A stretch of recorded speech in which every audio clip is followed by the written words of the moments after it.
Bom, tenta imaginar a rotina de milhares de pequenos produtores rurais. Aquele pessoal que acorda às 4 da manhã, investe pesado em sementes, fertilizantes e soa a camisa por meses a fio. Uhum, é um trabalho físico bem exaustivo, sem dúvida alguma. Exato. E aí, no fim de todo esse processo, eles descobrem que não tem, absolutamente nenhuma voz sobre o valor que vão receber por toneladas de tomate. Pois é, o preço final acaba sendo inteiramente ditado por uma rede gigante de supermercados que muitas vezes fica a centenas de quilômetros de distância dali. Parece meio absurdo, né? Quase injusto à primeira vista. Mas aprofundando, isso revela algo muito complexo sobre como a economia opera nos bastidores. Porque o poder financeiro raramente é uma questão de sorte. É meio que uma questão de geometria. Com certeza. Essa arquitetura invisível é o que realmente define as regras do jogo. A gente tende a acreditar no dia a dia que os preços são meio que forças da natureza, sabe? É um número aleatório que simplesmente surge na etiqueta da prateleira. Exatamente isso. Mas a realidade é que cada centavo negociado é o resultado de uma mecânica incrivelmente precisa. É um cabo de guerra constante. De um lado, quem produz e vende. Do outro, quem precisa e compra. Isso mesmo. E a força que cada lado tem para puxar essa corda depende inteiramente do terreno onde eles estão pisando. E o nosso objetivo nesta imersão de hoje é justamente mapear esse terreno.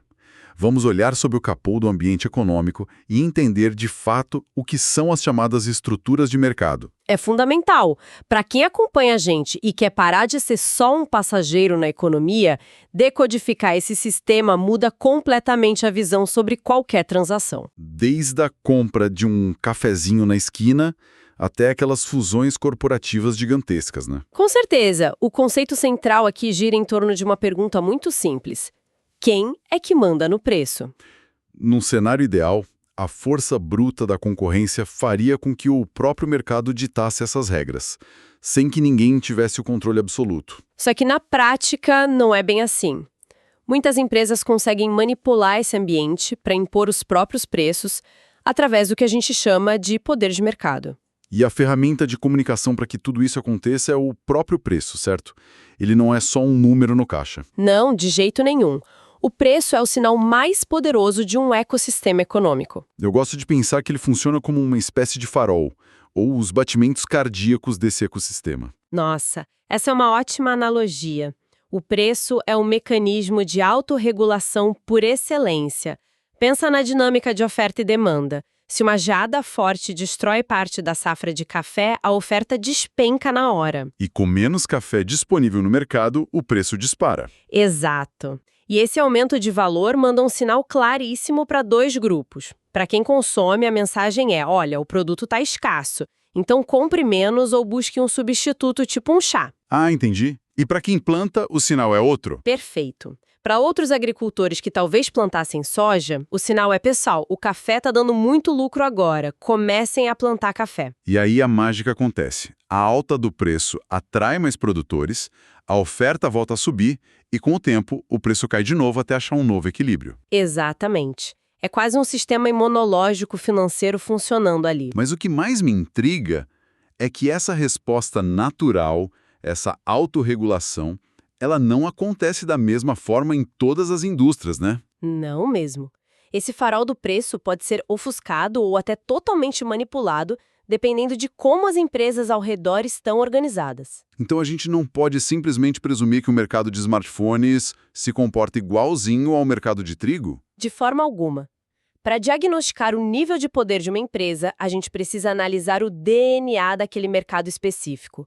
E existem 6 critérios fundamentais nas nossas fontes que definem a identidade de qualquer ambiente de negócios. Vamos investigar esses blocos de construção, então, um por um. A base de tudo me parece ser a multidão no recinto, ou seja, o número de concorrentes. É o ponto de partida.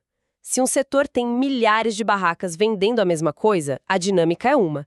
Se tem só um gigante operando sozinho, é outra galáxia totalmente diferente. O número de participantes dita se o poder está fragmentado ou não. E depois... Logo em seguida, a gente tem a diferenciação dos produtos. É um fator psicológico e produtivo ao mesmo tempo. Ah, tipo, se o produto é totalmente homogêneo, como barris de petróleo bruto, ou se tem uma marca por trás. Exato. Roupas de grife, por exemplo, são altamente diferenciadas.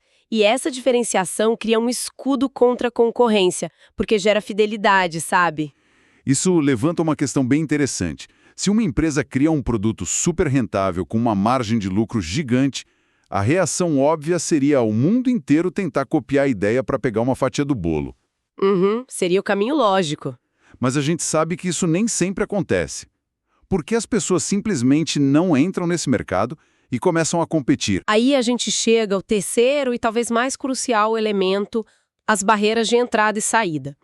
Esse é o conceito de construir grandes fossos ao redor do seu castelo. Obstáculos práticos que barram quem quer entrar no jogo. Precisamente. Pensa na fabricação de processadores de computador de última geração. Não adianta só ter muita vontade de competir. Caramba, claro que não. Precisa de um capital inicial na casa dos bilhões, né? Bilhões, além de décadas de conhecimento técnico, patentes hipercomplexas e um maquinário muito específico. Ou seja, a barreira não é só ter dinheiro.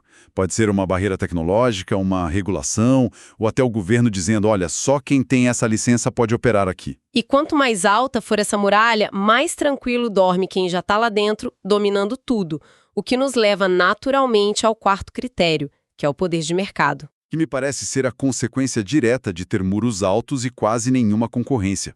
É a musculatura da empresa. O poder de mercado é a capacidade de aumentar o preço de um produto e os clientes não desaparecerem no dia seguinte. Uma empresa sem esse poder não decide nada, ela só abaixa a cabeça e acata. Mas quem tem poder dita todas as regras. Exatamente.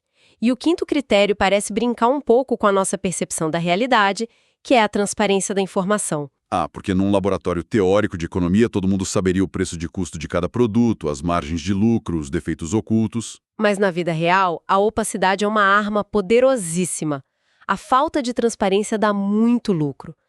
Pensa no mercado de planos de saúde. Nossa, verdade. As apólices são tão complexas, cheias de letrinhas e exceções, que é quase impossível você colocar duas propostas lado a lado e saber qual é realmente a mais barata. Pois é, essa simetria de informação impede que a concorrência seja limpa e direta. E para fechar esse DNA, o sexto critério é a interdependência entre as empresas. É como a decisão de uma afeta diretamente a concorrente.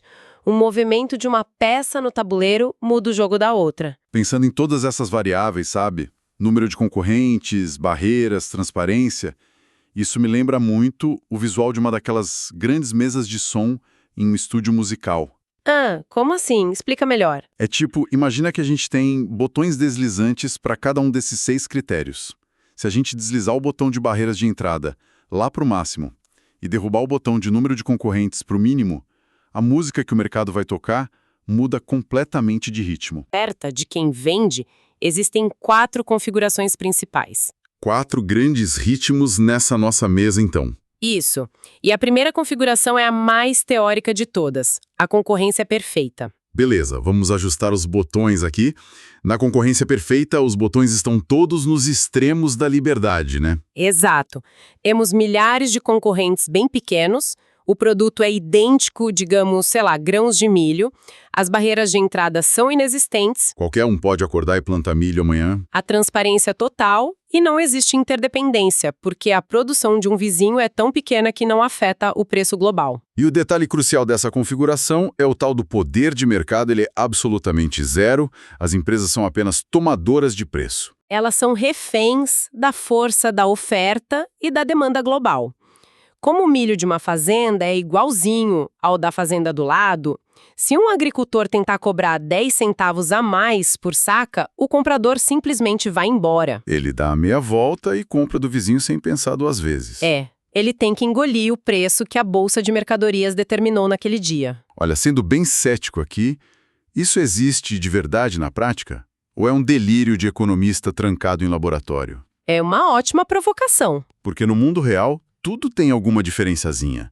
Mesmo 2 postos vendendo a mesma gasolina em esquinas opostas, um tem um atendimento melhor, a loja é mais limpa, a concorrência perfeita pura parece inatingível. Você tem toda a razão.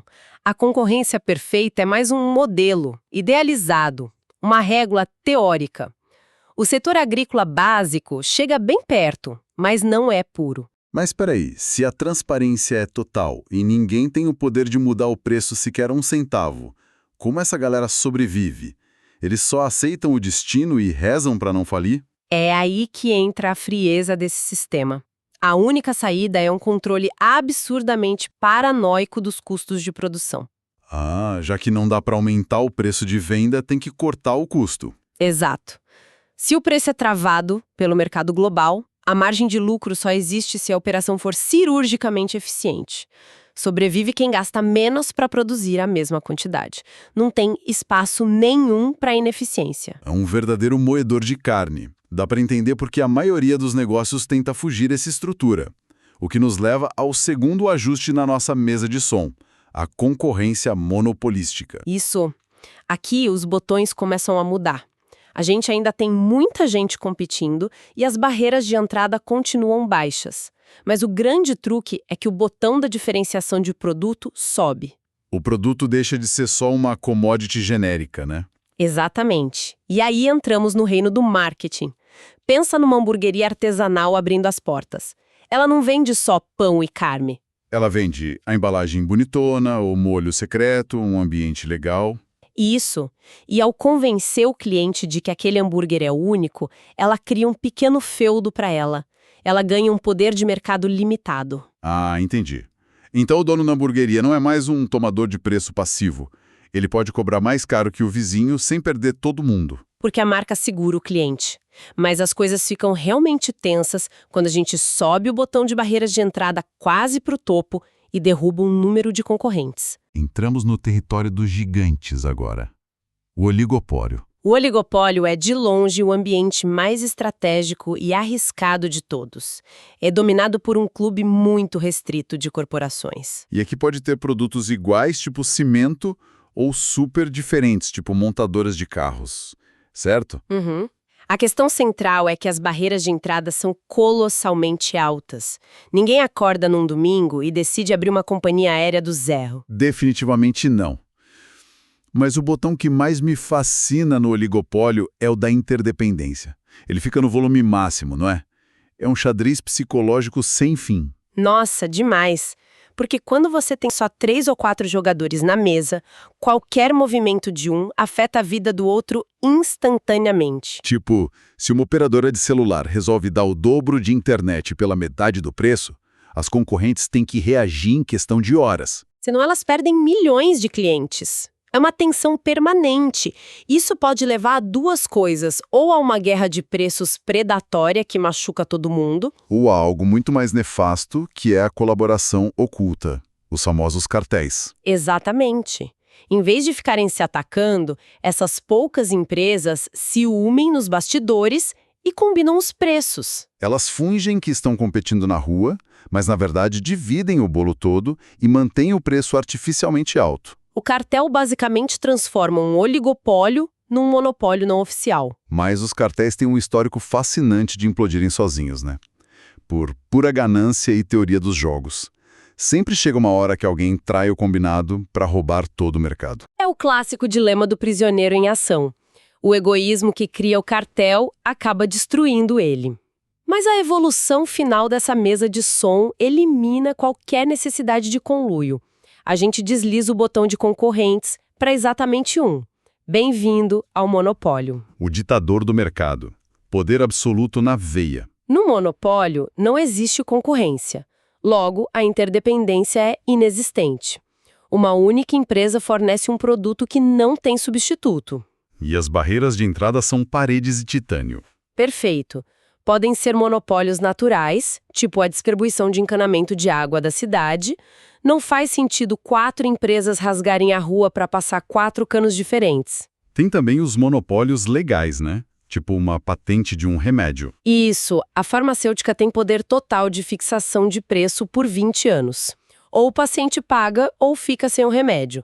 E é por isso que o monopólio é tão regulado. Senão eles só extrairiam o máximo de renda sem nem tentar melhorar o produto. Tudo isso forma um quebra-cabeça genial. Mas aqui é onde o tabuleiro vira de um jeito que explode a cabeça. Vamos lá. Intuitivamente, toda essa nossa conversa focou no poder de quem fabrica, de quem tem o produto para vender. Mas as fontes mostram que a lente pode ser totalmente invertida. O poder nem sempre está com quem produz. Às vezes, o ditador do jogo é quem compra. E essa é uma mudança de paradigma enorme. As mesmas estruturas que a gente falou do lado da oferta têm imagens espelhadas do lado da demanda. Quando a gente vira o tabuleiro e olha para o lado da demanda, qual é o espelho do monopólio? Nós encontramos o monopsônio.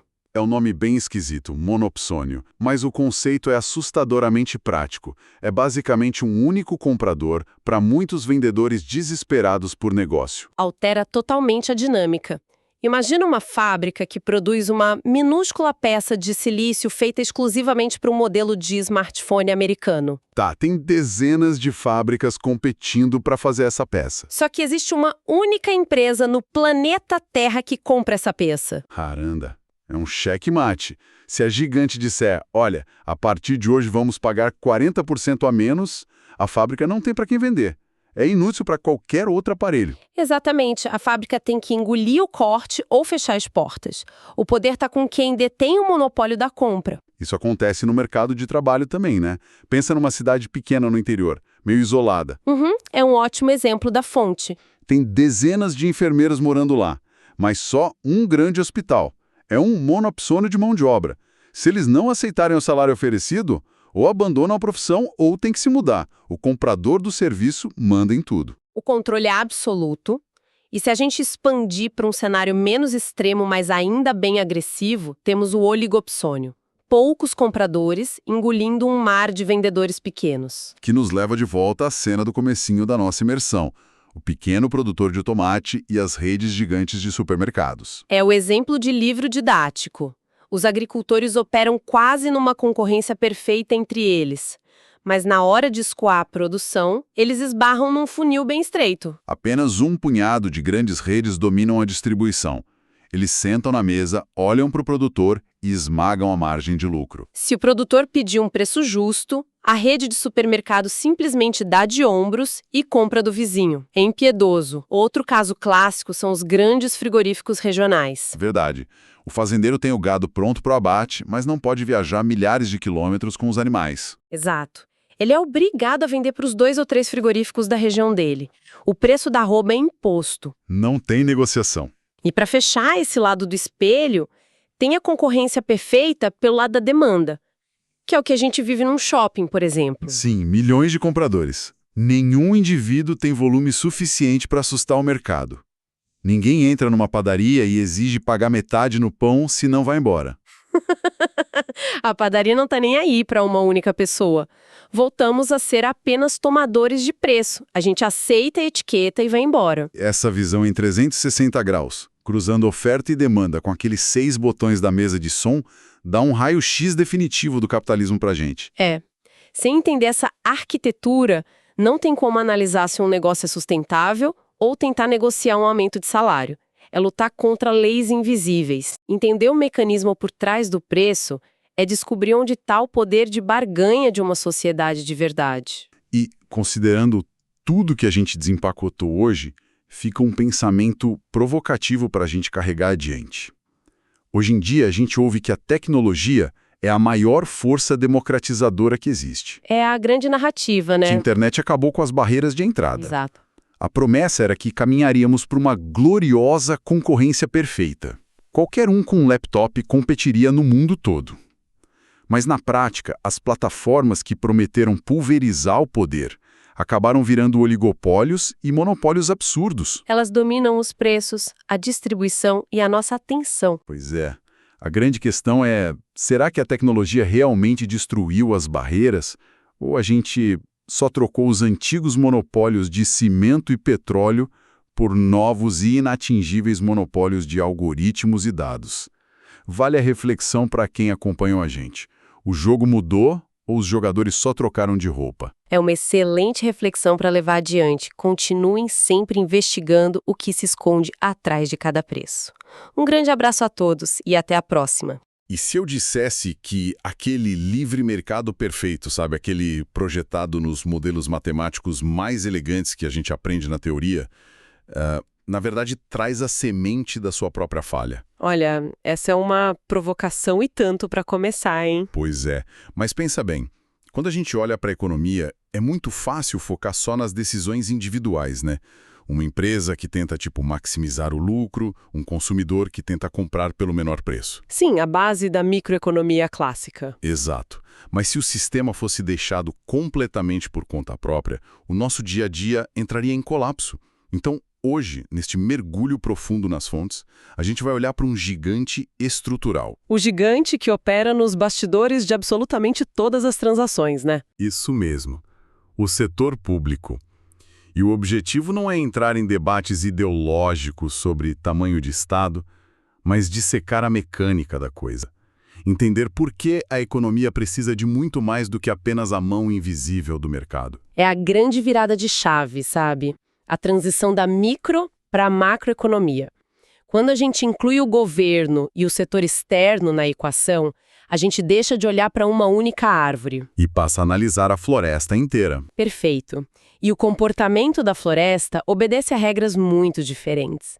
A ideia de que os mercados se autorregulam de forma mágica, rumo a um equilíbrio perfeito, na prática encontra barreiras enormes. E é exatamente essa física do problema que precisamos entender.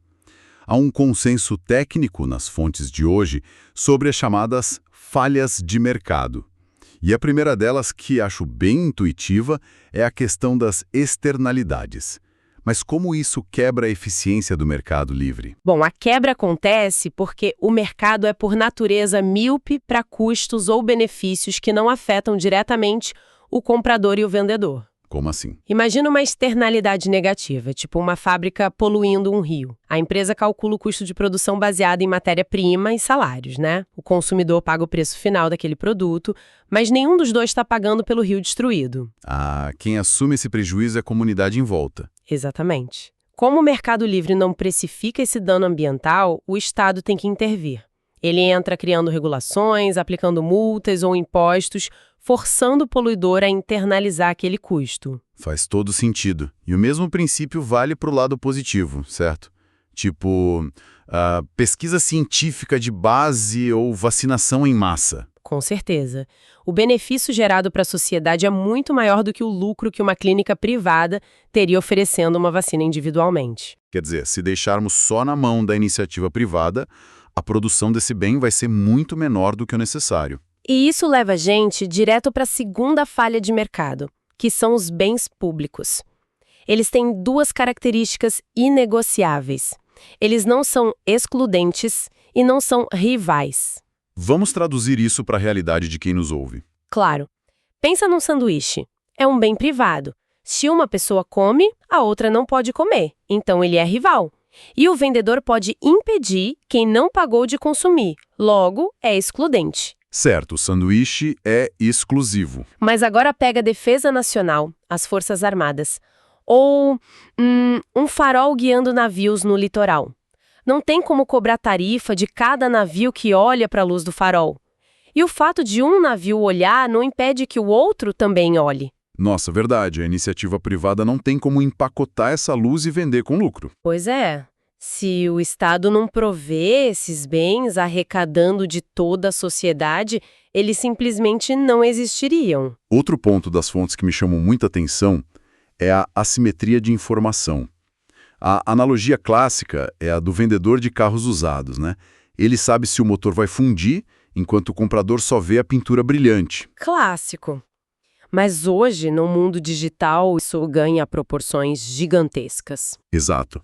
Pensa nos algoritmos de redes sociais ou naquelas apólices super complexas de planos de saúde. O consumidor comum não tem a menor capacidade técnica de auditar essas linhas de código. E o regulador entra justamente para equilibrar esse jogo, que senão seria um massacre. E tem um detalhe: a assimetria de informação corrói a confiança, e a confiança é a moeda mais valiosa do capitalismo. Se todo mundo achar que está sendo enganado o tempo todo, ninguém compra nada e o mercado trava. Para criar segurança jurídica para as transações fluírem. E para garantir que fluam, o árbitro precisa coibir o poder de mercado excessivo, né? Formação de cartel, monopólios esmagando concorrentes menores ou a prática de dumping. Nossa, o dumping é terrível. Vender abaixo do custo de forma predatória só para falir o adversário e depois subir o preço. A mão invisível do mercado, sem supervisão, forma punhos bem fechados rápido demais. E culminando nisso tudo, temos a grande falha sistêmica, que são os ciclos econômicos.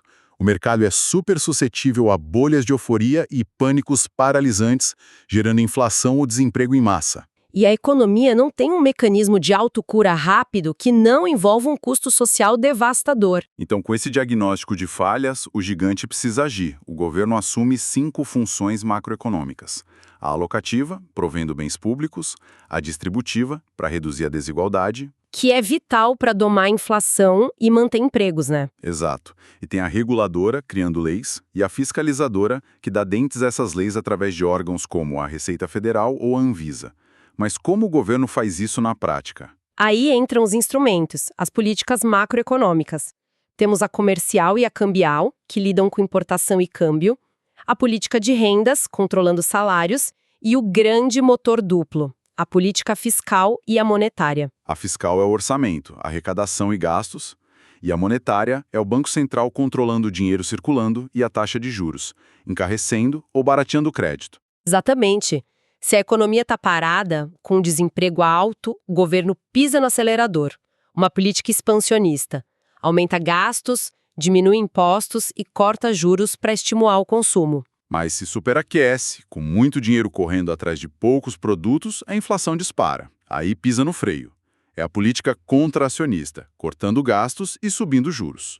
Mas, olha, eu quero fazer um contraponto aqui. Fica à vontade. Quando analisamos grandes crises recentes, vimos governos injetando trilhões nas economias quase da noite para o dia. A teoria diz que emitir moeda gera inflação imediata, mas em vários momentos isso não virou hiperinflação no dia seguinte.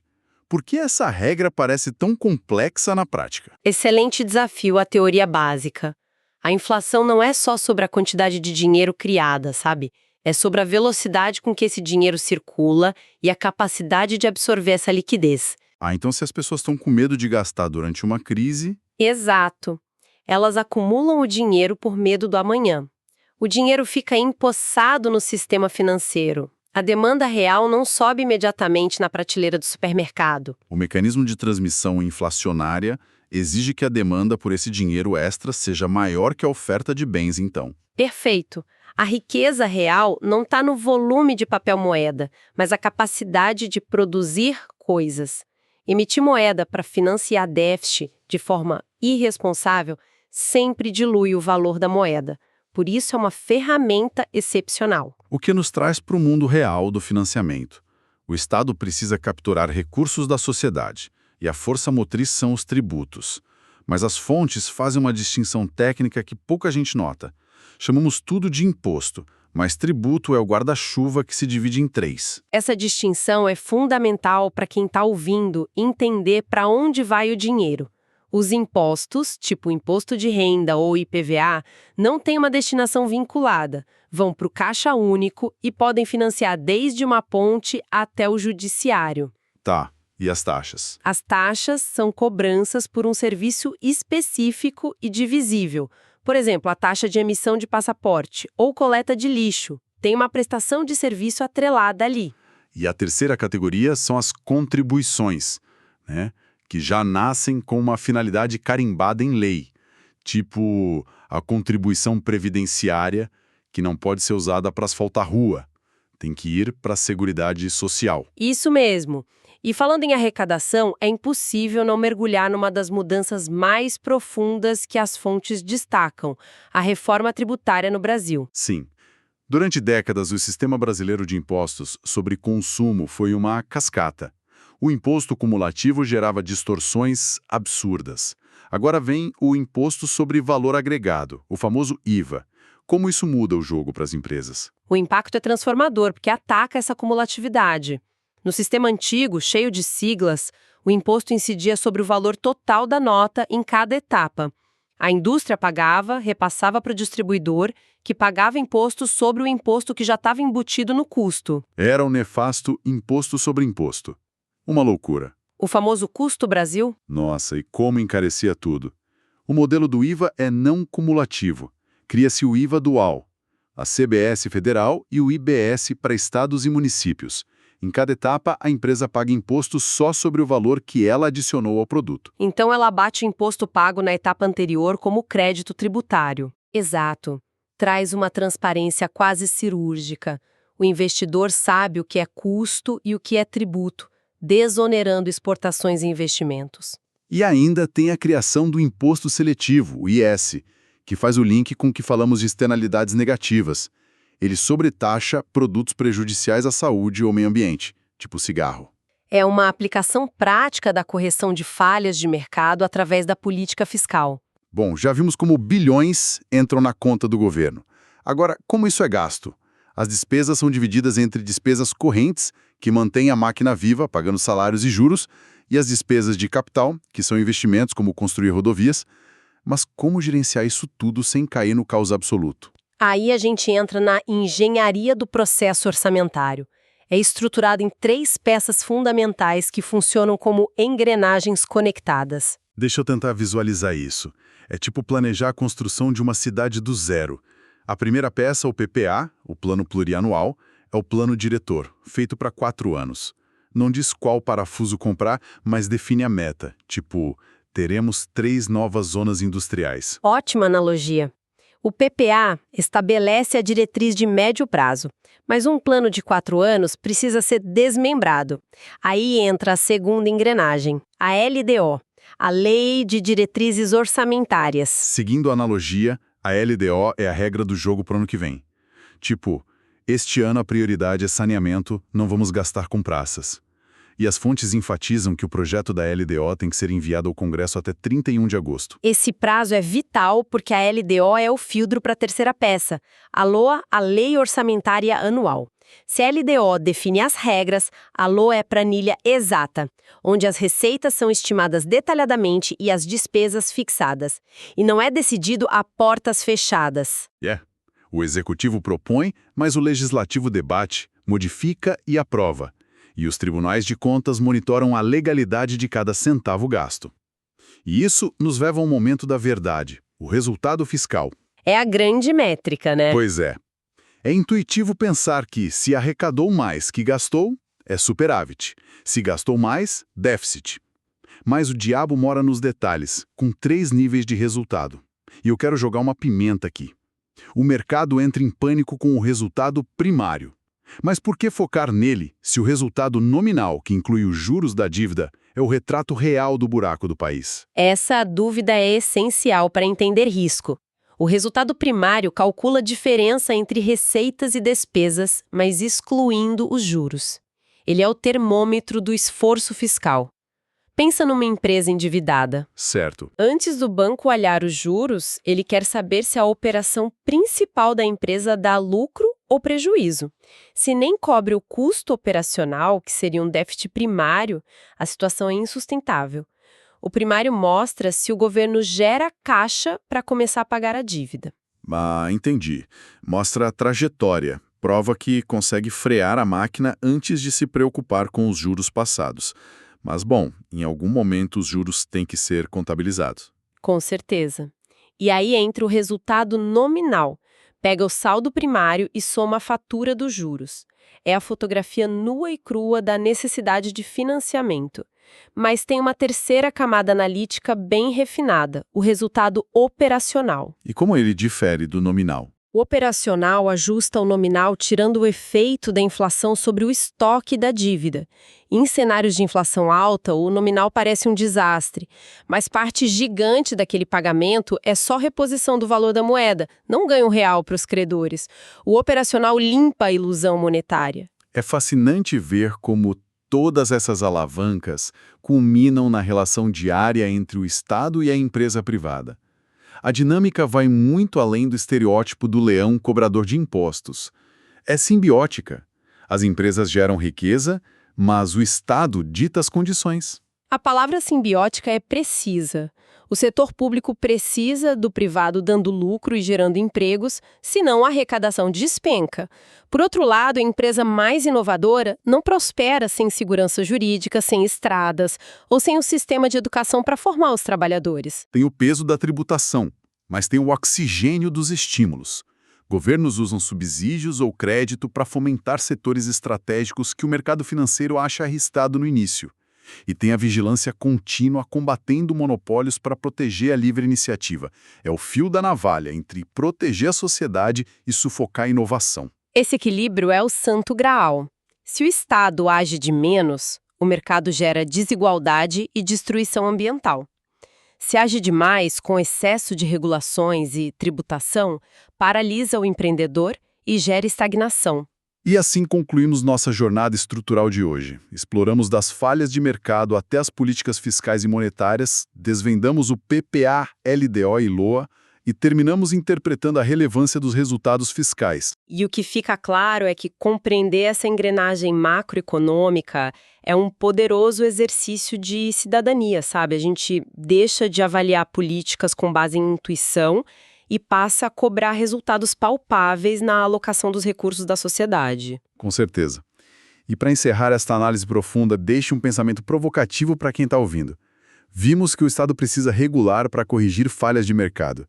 Mas numa era dominada por inteligência artificial, criptoativos e negócios digitais que se reinventam a cada 6 meses, o que acontece quando a velocidade da inovação supera absolutamente a capacidade legislativa do Estado de entender o que está acontecendo? É uma corrida desigual, né? Pois é. Estaremos nós condenados a viver em um ciclo constante de falhas de mercado irreversíveis antes mesmo que o setor público consiga redigir a primeira linha de uma nova lei? Fica a reflexão para quem nos acompanhou hoje. Muito obrigado pela companhia, continuem questionando os modelos e até a próxima.